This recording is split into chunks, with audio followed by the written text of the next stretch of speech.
Imagine that you're an eccentric old billionaire and you get an anonymous note saying that you'll be shot in the heart within an hour. What do? You wear a bulletproof vest, of course. And before the hour is up, you do get shot, as you had anticipated. Boom, you're dead. But are you though? Of course not.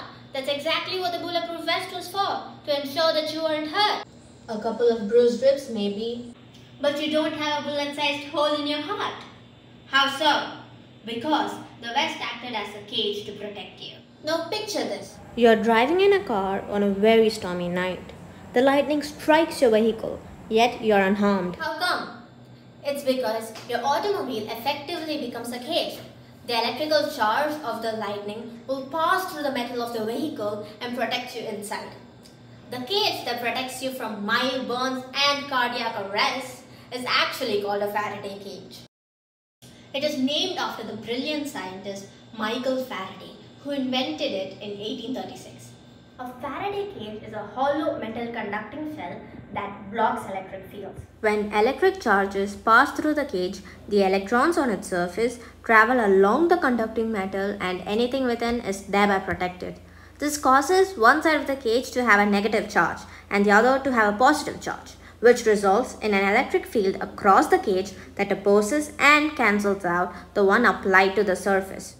An external electrical field, in this case lightning, distributes the electric charges within the cage's conducting material, which cancels the field's effect in the cage's interior.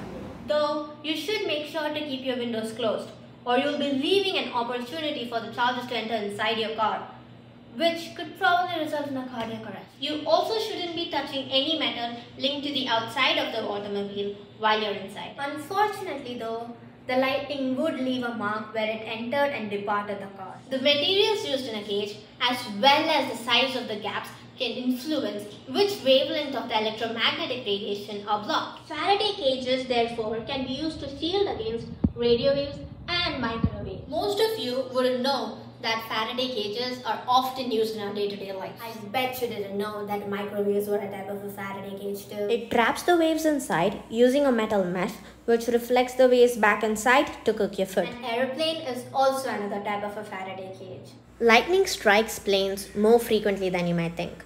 When struck, the lightning spreads across the aluminum hull, thereby protecting the passengers on board. So we have understood that Faraday cages can block electromagnetic fields. But there is one exception to it, the Earth's magnetic field, since it's a more stable and a slow varying magnetic field. Thanks for listening.